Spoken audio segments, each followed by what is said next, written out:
अवला जी कल के माँ काट के बालक ने हिले छे ने डोले छे नहीं बत्ती सुआ दूध पिए छे। काट के बालक माँ हमरा नहीं चाहिए।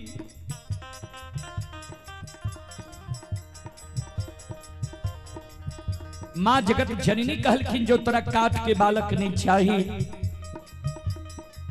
चल जाने तू सोनार भाई के द्वार सुंदर सोना के बालक बनवा ली हो।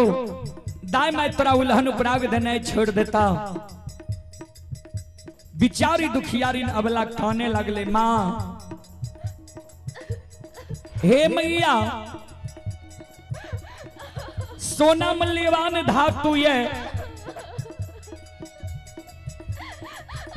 सोना के बालक चोर चोरा लेते हमरा भोग नहीं हिते। सोना के बालक से भी दाई माय हमरा उल्हन उपराग देना नहीं छोड़ता है। सोना के बालक माँ हमरा नहीं चाहिए। हे मैया हे जगत जननी माँ एगो बेटा बेटी पुत्र पुत्री संतान के कारण दाई माय हमारे नाम बजनिया रखनी है। दाई माय हमरा बजनिया कही माँ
ध्यान दें। मां जगत जननी अमला का कहे बिचारी ने मिट्टी के बालक चाहिए ने काठ के बालक चाहिए ने सोना के बालक चाहिए तो तू काने किया छो। भगवान पर सुरता लगावा। भगवान के घर में देर छे अंधेर नहीं छे। जरूर तोरा कोई से बेटा बेटी पुत्र पुत्री संतान हिता।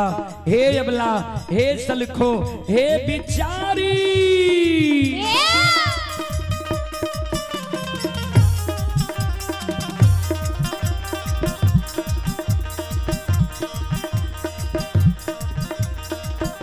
धीरज बान्हा धीरा